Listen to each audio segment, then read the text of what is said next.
Alright, so that happened. I have no context to that video at all, so Luke was just a weird guy. There's just no way around it.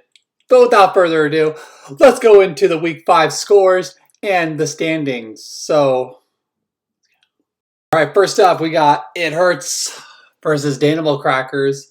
It Hurts getting the W, 155.6 to 135.7. Danimal Crackers and losing games. Name a more iconic duo.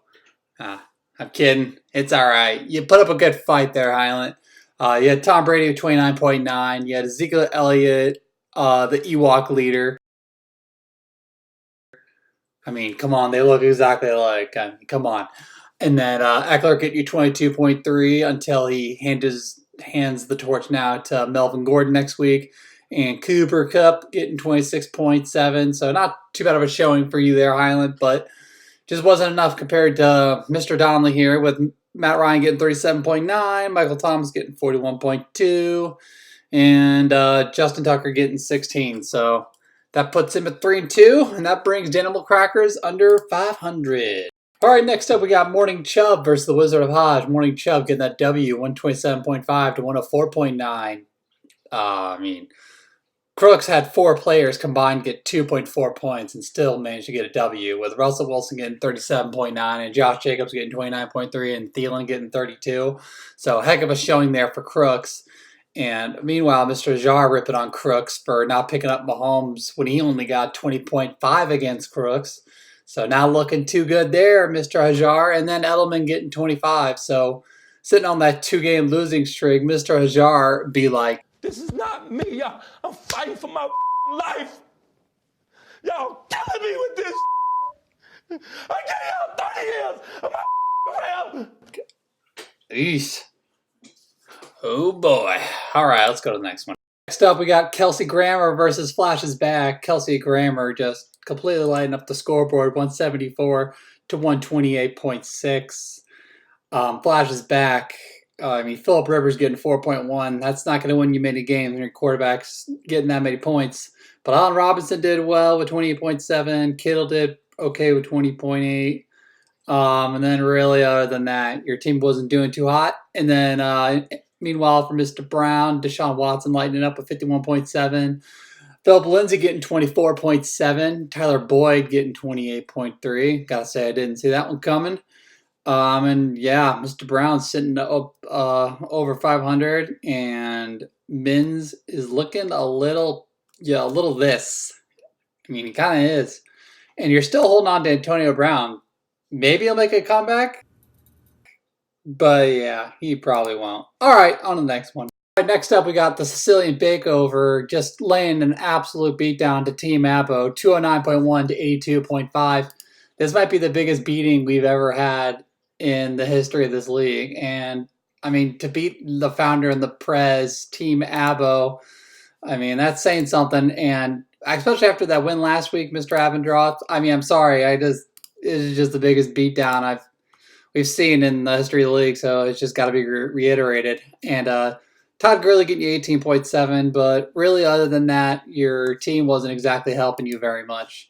And Mr. Sadimi having one of the highest scoring games, I think, of all time, maybe number one or number 2. And that's with Baker Mayfield getting -2 points.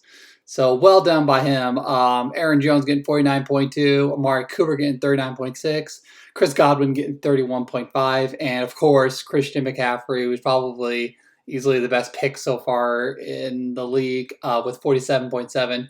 You could even make the argument that he's the NFL MVP, but he has kind of like 3 things going against him. 1, he plays in Carolina, the Carolina Panthers. 2, he's a running back. And 3, he's a running back who happens to be, yeah, that's right. I took it there. All right, let's go to the next one. Oh, wait. That's right. Mr. Abendroth gets one of these.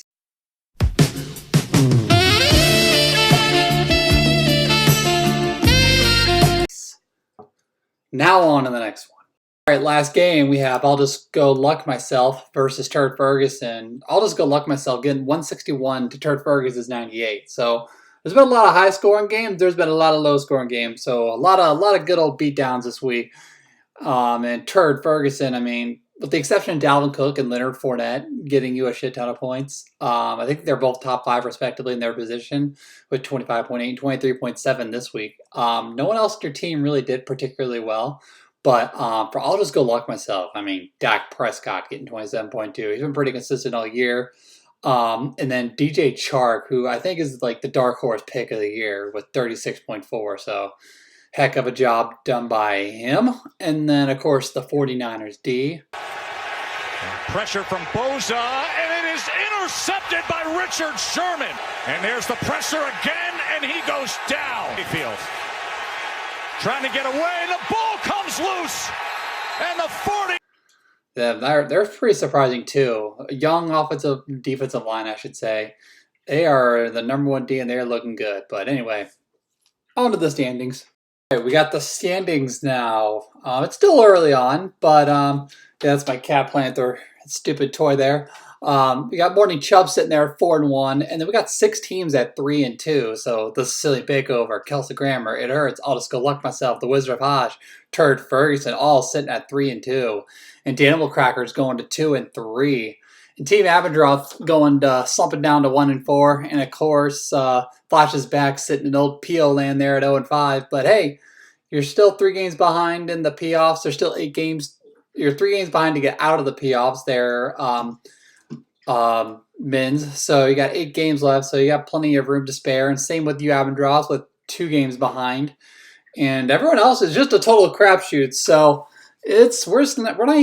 We still have another game and another game until we're over halfway through the season. So there's plenty of football to be left. So without further ado, that's the end of the Commish report. And I'll see you all next week. Damn it!